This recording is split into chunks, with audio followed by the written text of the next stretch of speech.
Hi, I'm Linda Kay Gifford. In case that didn't come through, hello, I'm Linda Kay Gifford. Welcome. And there are two kinds of relationships. I put up four fingers. There are two kinds of relationships.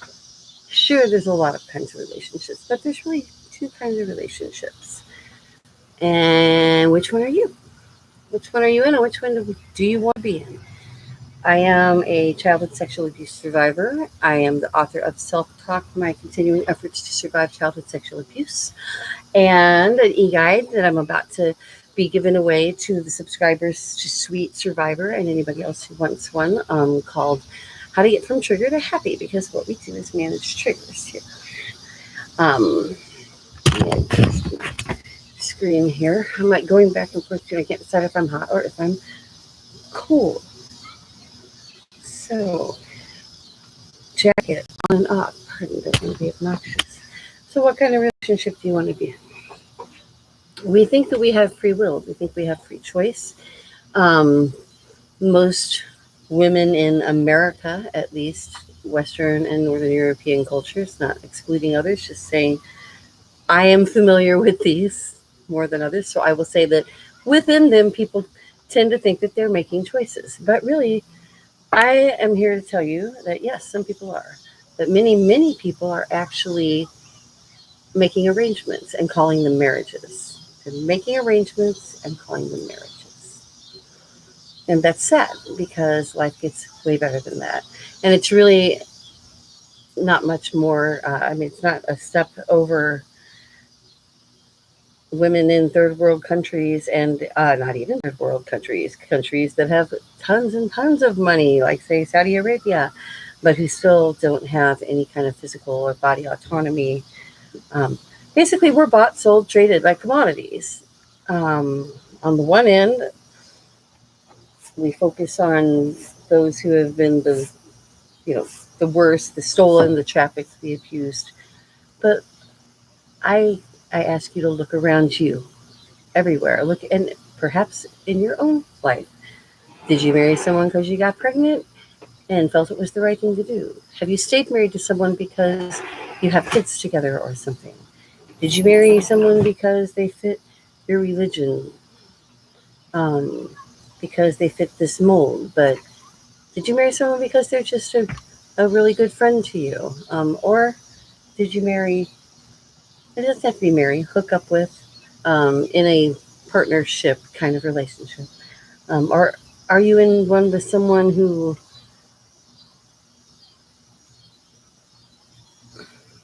you need to be with them because you enjoy their company, because they make you feel better about yourself, because you feel special and you like to make them feel special? All the good stuff. And most people want to say that it's the second, but most people I talk to, it's the first. And in studying this, in interpersonal communications, interpersonal, interrelational, gender specific communications, I know that it is so prevalent that it just makes me sad. It makes me sick and it makes me sad to think that so many people are giving away their own chance at deep fulfillment in order to meet somebody else's criteria of who they should be. So it's what we were talking about on Sunday. Uh, Thursday. Thursday, I was talking about expectations all week. All week last week, we were talking about expectations, and not to confuse having standards with having expectations. Essentially, don't have expectations. That is what I want to teach you. Give it up. So we talked about it before. We're going to talk about it again. Give up your expectations. And someone challenged me on this, which is why we have to talk about it again now. Or why I feel the need to talk about it again. Because the deal is, to the person, they just misunderstood me. They misunderstood me. I even wrote down, once in a while I write something down if I think it's actually that important. There it was. I said that I don't have any, that I don't expect my partner to come home at night. So let me clarify. It's not exactly what I said. I didn't say I don't expect him to, and I actually said I want him to. I don't have the expectation. I have the knowledge that if we're in the same town, he probably will. If he doesn't, here's what you're missing. Then the relationship's over. That's where the standards come in. If you let me down, I'm not a fighter. I don't fight. I don't tell you what you did wrong. I just go. I'm done.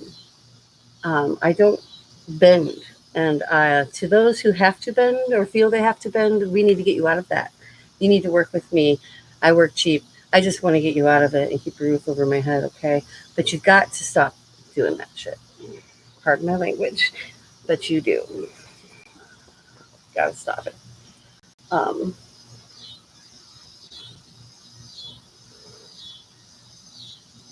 We beat ourselves up to become somebody else's ideal something.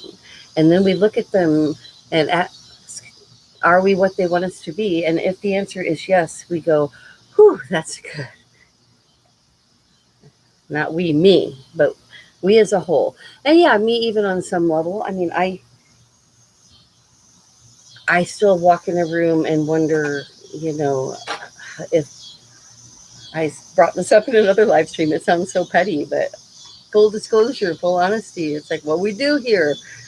And on the Zoom meetings we're starting and all. So yeah, sure, I see someone who's kind of about as fat as me, maybe, and I wonder, is that what I look like? And I look at her, and I'm not judging like, ooh, she's too fat or whatever, but I'm making a comparison. Is what I'm saying. I'm like, am I bigger or smaller than that person? I wouldn't say I do these kind of things so much anymore, but I think most of us have, and many of us do, and that it's kind of a natural, inherent thing. But we need to see how having expectations clouds our own judgment. If you have expectations, you start telling someone, I expect you to do this, I expect you to do that. That's a rule book. And nobody wants a rule book. I don't want a rule book. I will do the right thing. I will do the decent thing because that's who I am. But if I don't do what you, my partner, whoever you are, thinks is the right, decent thing to do, you should get out of the relationship, because that kind of knowledge of what is kind, what is good and kind versus what is not, that should be inherent. By all means, discuss matters of more import, some differences. Like for me, it was I never ever told any of my 3 husbands about the level of sexual abuse that I went through. Not until I was in marriage counseling with the second one did that come up, and then that turned into a disaster because he used it against me and hurt me with it, both privately and in public. And it's a hard road sometimes doing the straight up, right, honest thing. But the first person you have to be straight up, right, and honest with is yourself. And the only way you can do that is if you look at people for what they truly are. And on the base level, they should be able to give that without expectation. So that's where I say I don't have expectation. And when I say I don't have some stipulation, that I want you to come home. No, that's not what I said. That's what it was paraphrased back to me in a message. It was someone who said they're going to block me, who did block me. I'm like, what I said was, I won't have the expectation in the sense that it's going to break my heart or who I am as a person.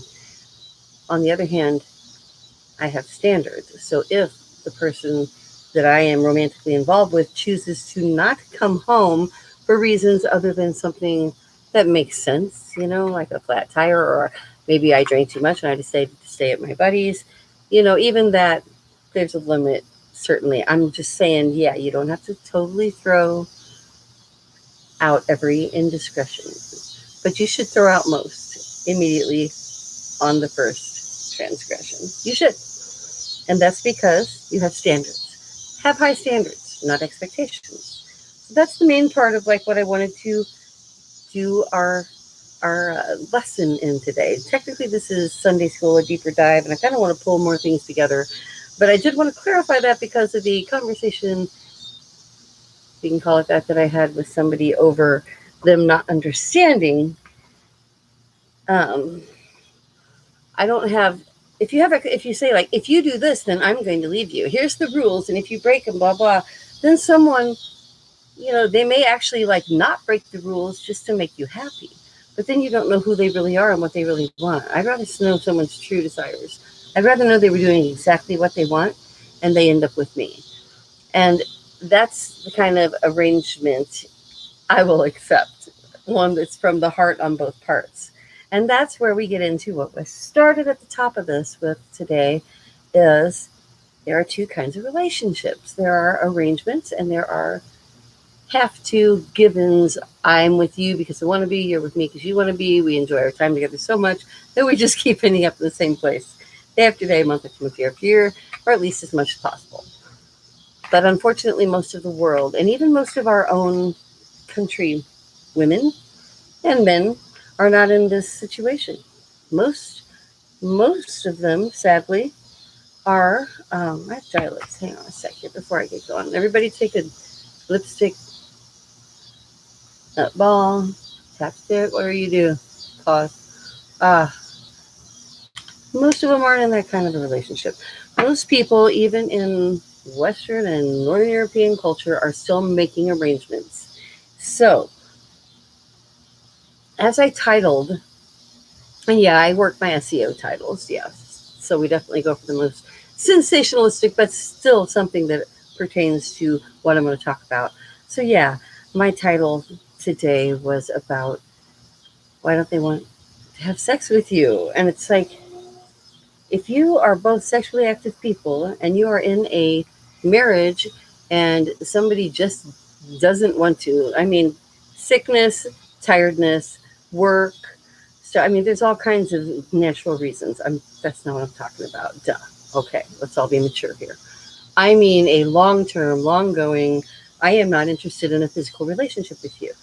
I could never, ever live in a relationship like that unless it was brought on by disease, age, whatever, and then I totally could because I would have already felt that connection on a vibrational level. Something I said on Thursday, and I want to reiterate a vibrational level, meaning the physical doesn't just encompass intercourse, the physical encompasses the the way the air vibrates when you're with the person that you feel something for. That's something different about the charge and the smell and the just that. And if there's not, then you're probably in an arrangement. You probably made a deal. And you're, God, I know so many, people hate the term, and I got shit for this too, so I'm going to double down. I'm going to start doing a segment, I think, every Sunday, if not every day, called Double Down. I double down that most people I know are in prostitute marriages, husband and wife, where they really haven't didn't get in it for the right reasons and haven't done the work to get closer and closer and closer over time, or do that grow apart thing that I don't believe in. Like I said, if you can grow apart, then it's not what I'm talking about. And yes, I am idyllic. I am absolutely romantic and idyllic. And if you are not striving for that, I may not be the person you want to talk to. But we can deal with CPTSD triggers specifically. But to me, it always kind of comes back around to, um, we're not going to talk relationships all the time. We're just wrapping up last week. Right now. This week, we're going to get way deep into personal, your relationship with yourself. So don't think we're always going to be talking about what I think of what kind of relationship you should have. But a whole lot happened this week that just really tripped my trigger and got me thinking about all this. For one thing, pulling out of Afghanistan, my God, we've just left everyone there, women, children, LGBTQIA community, our own translators and informants, just like fuck them, pardon my language.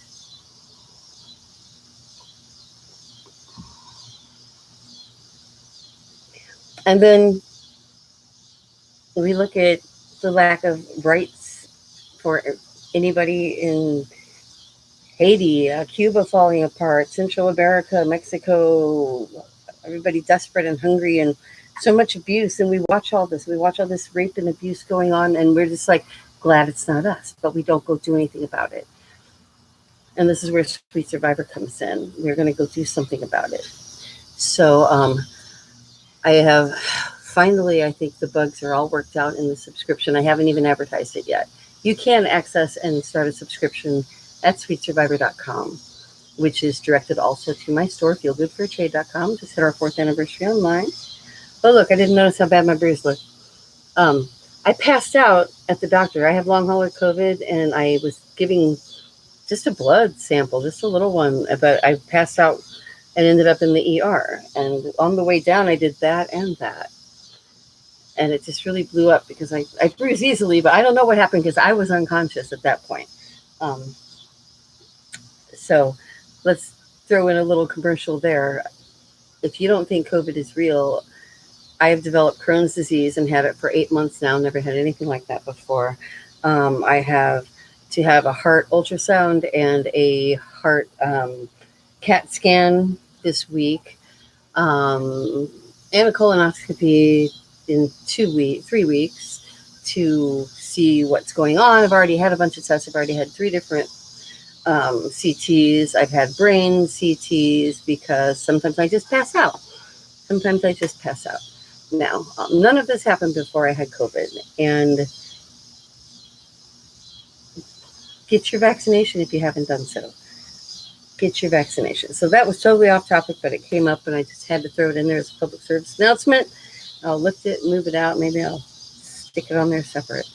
But take this seriously. It's no picnic. My son was very sick for 6 days with it, and he's 16 years old and very healthy. So, okay, so yeah, so talking about the things that set me off. So Afghanistan, pulling out of Afghanistan. I mean, someone's going to come in and restore order, and it's not going to be to the advantage of the women and the children there. I don't see that happening. It's going to be somebody we don't want in there. So I'm not sure what the point is, unless we are just going to go back in with an all-out war against whoever takes them over, welcoming Russia, welcoming whoever. Why? I don't know. Super unhappy with our president Biden right now, dropping the mask mandate. I understand he was trying to be diplomatic, but that's ridiculous. Getting away from lessons in sexual assault trigger management, because this is Sunday School, a deeper dive, and it does all come together. And we're going to talk about how all the things going on in society pull together here in a minute. So I'm just giving you kind of a little news rundown on the way to that. You know, the things that made me think about all the stuff that I am talking about today. And then this week we get back on the program, because this is a program. It is a teaching learning program for sexual assault survivors to regain or find for the first time a sense of self beyond the reflection of anything coming back at you. Something that's truly within, a way to take out the bad and hold it in your mental file. We're going to do all this week. We're going to talk about our mental file and dissociation and body memory, and how to take this out of yourself finally, instead of sitting on it, and just put it away, and how to do that and how to mentally do that. I'm looking forward to that. But back to what's going on this week, I got to double down.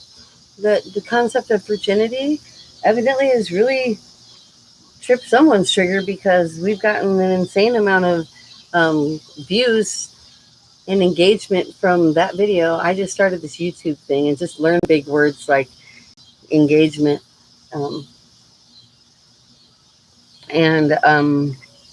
It's like, I do welcome comments. I'm supposed to tell you that, and I never do. But we're going to get serious, because there are people that need help in this world. And right now we're walked out of Afghanistan. We're not helping anybody on the Mexican border.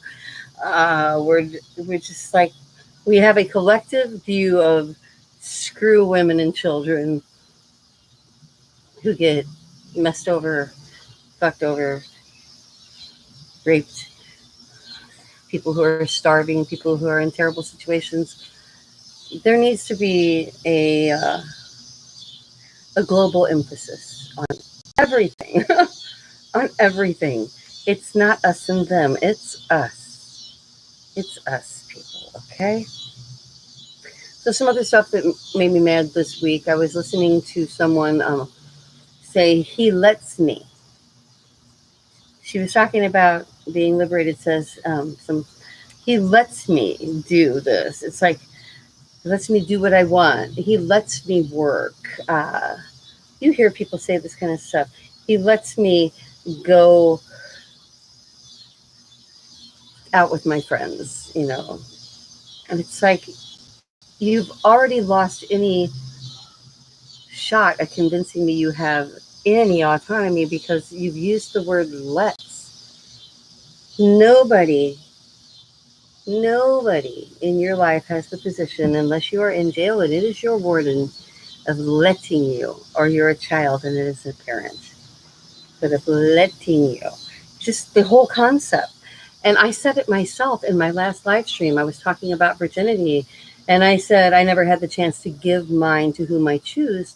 And then I was like, damn me for even using the term give my virginity. Because that's, again, making it like it's a special thing. Oh, and really a person who goes into a relationship like for life, signs a deal, makes an arrangement, or worse, is given away against her will, like the Maasai tribe and so many others. But I was watching a Maasai woman say how, oh, well, she feels sorry for us because she likes having two other wives. And they asked her why. It's like, well, because when I got married, I cried and I cried. And my father gave me to a man. I didn't know who he was. This is the story. This is the Messiah story.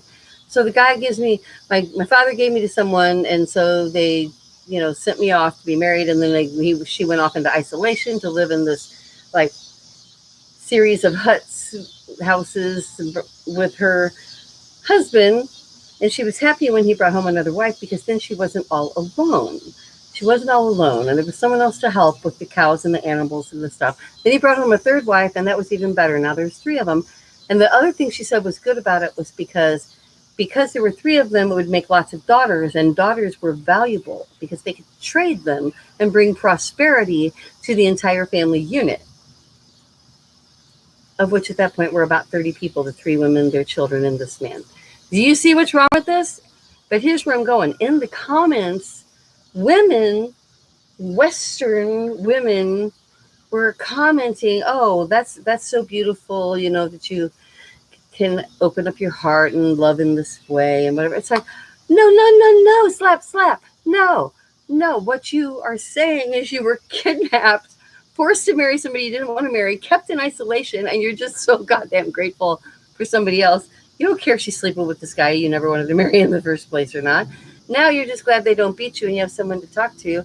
And as far as your own daughters, you just want to make more so you can trade them for cows. Hopefully you see the problem with that. Hopefully you do. I think that's all I need to say today. I think it is. What kind of relationship are you going to be in? We will talk more about that this week. And we're also going to talk about the Spades Learning Program, and we're going to go into shame, how to shed it, the body memory, you have it, and you also totally can go away. I know you dissociate. You're so good at dissociating because you have body memory. They are flip sides of the same thing, and we're going to talk about that this week. So don't get traded for a cow. Don't trade your daughter for a cow, okay? Don't. And I mean that figuratively, not just literally. Duh. Good night. Linda Kay Gifford signing out. See you Tuesday at 4.